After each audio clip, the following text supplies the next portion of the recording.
14 मार्च 1879 ये वो डेट थी जिस दिन महान वैज्ञानिक एल्बर्ट आइंस्टाइन ने जन्म लिया था।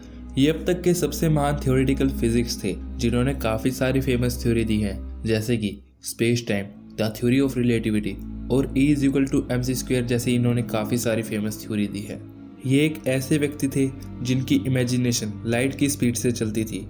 जहाँ एक आम आदमी की सोच खत्म होती है वहीं इनकी सोच शुरू होती थी। महान वैज्ञानिक एल्बर्ट आइंस्टाइन के अनुसार टाइम डिलेशन है, यानी कि टाइम हर जगह अलग अलग हो सकता है, लेकिन कैसे, वही आज हम आपको इस वीडियो के माध्यम से समझाएंगे। आइजैक न्यूटन, जिन्हें ये अपना आइडल मानते थे। दोस्तों, आप सभी ने 9th क्लास में ये तो जरूर पढ़ा ही होगा कि 17th सेंचुरी में न्यूटन ही वो शख्स थे जिन्होंने ग्रेविटी की खोज की थी। न्यूटन ने ग्रेविटी की खोज तो कर ली थी, लेकिन वो ये ना बता सके कि आखिर ग्रेविटी काम कैसे करती है।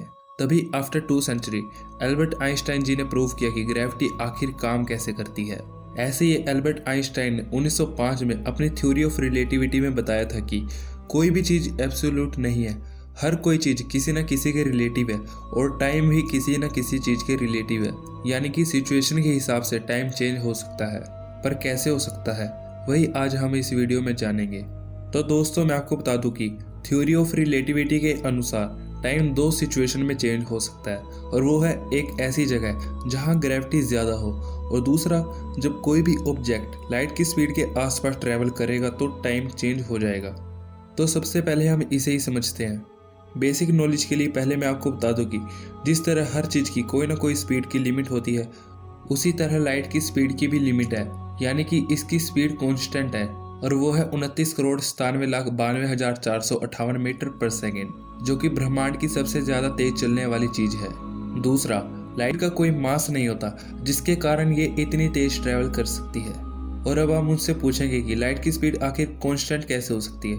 तो दोस्तों, मैं आपको जानकारी के लिए बता दूं कि बहुत से साइंटिस्ट ने कई एक्सपेरिमेंट करने के बाद लाइट की स्पीड को निकाला है, जिससे एल्बर्ट आइंस्टाइन की थ्योरी सच साबित हुई है। आप जब कभी भी लाइट की स्पीड को मापने की कोशिश करोगे तो वो हर बार सेम ही आएगी। इसे समझने के लिए हम एक एग्जांपल लेते हैं। इमेजिन करो कि हमारे पास एक रोड है और उस पर एक कार चल रही है। अगर कार चलाने वाला बंदा अपने पर्सपेक्टिव में देखे तो वो रेस्ट में है और रोड पीछे की ओर जा रहा है। इस कार की स्पीड को हम 50 किलोमीटर पर आवर मान लेते हैं, और उसी समय एक कार सामने से आ रही है जिसकी स्पीड 30 किलोमीटर पर आवर है। अब जो 50 किलोमीटर पर आवर वाली जो कार है, उसके पर्सपेक्टिव में तो वो रेस्ट में है, जिससे उसको लगेगा कि सामने से जो कार आ रही है उसकी स्पीड 80 किलोमीटर पर आवर है, और जो रोड पीछे की ओर जा रहा है उसकी स्पीड 50 किलोमीटर पर आवर है। अब जो सामने से कार आ रही है उसकी स्पीड हम 30 से बढ़ाकर लाइट की स्पीड वाली स्पीड रख देते हैं, जो कि है 29,97,92,458 मीटर पर सेकेंड, करीब 3 लाख किलोमीटर के आसपास। अब जो 50 किलोमीटर पर आवर वाली कार वाला बंदा उस कार की स्पीड को देखेगा तो वो हमेशा 3 लाख किलोमीटर पर सेकेंड ही आएगी। चाहे वो गाड़ी स्टॉप करके देखे या फिर किसी भी पर्सपेक्टिव से देखे, स्पीड हमेशा सेम ही आएगी, क्योंकि लाइट की स्पीड हमेशा कांस्टेंट रहती है, वो कभी बदलती नहीं है। इसको अच्छी तरह से समझने के लिए हम एक एग्जाम्पल और ले लेते हैं। इमेजिन करिए, हमारे पास एक स्पेसशिप है जो कि लाइट की स्पीड से चलता है। उस स्पेसशिप के आगे लाइट्स लगी हुई हैं। अब कुछ लोगों का कहना है कि जब स्पेसशिप लाइट की स्पीड से ट्रैवल करेगा तो लाइट की स्पीड डबल हो जाएगी, लेकिन आप यहाँ पर भी गलत है दोस्तों, क्योंकि जो लाइट स्पेसशिप के आगे लगी हुई है वो आगे बढ़ेगी तो सही, लेकिन स्पेसशिप के साथ साथ, क्योंकि स्पेसशिप भी लाइट की स्पीड से ट्रैवल कर रहा होगा। अब आपने ये तो जान लिया कि लाइट की स्पीड कॉन्स्टेंट है, जो कि ब्रह्मांड की सबसे ज़्यादा तेज चलने वाली स्पीड है, जो कि कभी नहीं बदलती। अब हम जानेंगे कि लाइट की स्पीड के आसपास टाइम कैसे स्लो हो जाता है। एक एग्जाम्पल से समझते हैं। इमेजिन करिए, हमारे पास 2 स्पेसशिप है जो लाइट की स्पीड से चलते हैं। उनमें से एक स्पेसशिप स्पेस में एक जगह पर स्थिर है, और जो उनमें से दूसरे वाला स्पेसशिप है वो लाइट की स्पीड से ट्रैवल कर रहा है, और दोनों स्पेसशिप में एक एक लाइट ऊपर की ओर लगी हुई है, और साथ ही ऊपर और नीचे दोनों ओर मिरर लगे हुए हैं। अब दोस्तों, आप स्पीड या डिस्टेंस निकालने का फॉर्मूला तो जानते ही होंगे, जो कि ये है। अब इसे आसान तरीके से समझने के लिए लाइट की स्पीड को हम 3 मीटर पर सेकंड मान लेते हैं, और स्पेसशिप के ऊपर से नीचे के डिस्टेंस को हम 6 मीटर मान लेते हैं। अब जब हम इसके टाइम को निकालेंगे तो आएगा 2 सेकंड, यानी कि लाइट को ऊपर से नीचे की ओर पहुंचने में 2 सेकंड का समय लग रहा है।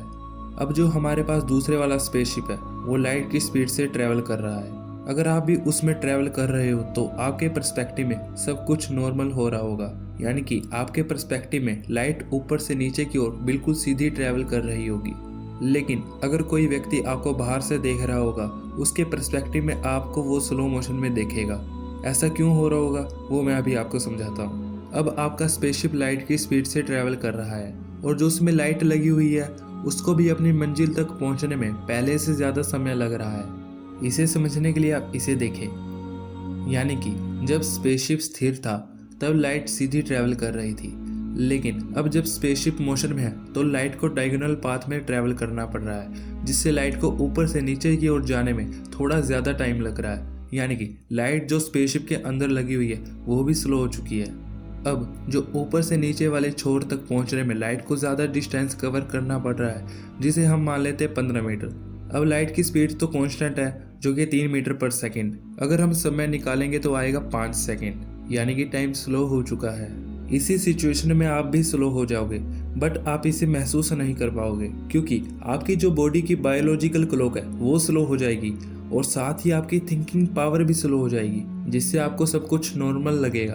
अब दोस्तों, अगर आप लाइट की स्पीड से ट्रैवल करने की कोशिश करोगे तो आप कर ही नहीं पाओगे, क्योंकि लाइट की स्पीड से सिर्फ वही चीज ट्रैवल कर सकती है जिसका कोई मास नहीं होता, जैसे कि फोटॉन्स पार्टिकल्स। ये लाइट के पार्टिकल्स होते हैं जिनका कोई मास नहीं होता, जिसके कारण ये इतना तेज ट्रैवल कर सकते हैं, जो कि ब्रह्मांड की सबसे तेज चलने वाली स्पीड से चलते हैं, जो कि वो भी कांस्टेंट है। चलो फिर भी हम इमेजिन कर लेते हैं, अगर आप लाइट की स्पीड से ट्रैवल कर रहे हो तो क्या होगा। अगर आप लाइट की स्पीड से ट्रैवल करोगे तो समय तो वहीं पर ही रुक जाएगा। इसे समझने के लिए आप इसे देखें। ऐसा इसलिए हो रहा है क्योंकि स्पेसशिप की और जो अंदर लाइट लगी हुई है दोनों की स्पीड सेम है। वो आगे बढ़ तो रही है लेकिन स्पेसशिप के साथ साथ, जिससे हमें लग रहा है कि वो वहीं पर रुक चुकी है और आगे बढ़ ही नहीं पा रही है, यानी कि समय इसी सिचुएशन में रुक चुका है। अगर आप पृथ्वी के पर्सपेक्टिव में हजारों साल तक भी इसी स्पीड से अगर ट्रैवल करोगे तब भी आपकी मृत्यु नहीं होगी, क्योंकि ये हजारों साल आपके पर्सपेक्टिव में तो कुछ ही मिनटों में बीत जाएंगे, जिससे आपको पता भी नहीं चलेगा, क्योंकि आप लाइट की स्पीड से ट्रैवल कर रहे होंगे, जिससे आपकी थिंकिंग पावर और बायोलॉजिकल क्लॉक दोनों स्लो हो जाएगी और आपको पता भी नहीं चलेगा। मुझे यकीन है दोस्तों आपको ये कंसेप्ट बिल्कुल अच्छी तरह से समझ आया होगा कि लाइट की स्पीड पर आखिर समय कैसे धीमा गुजरता है।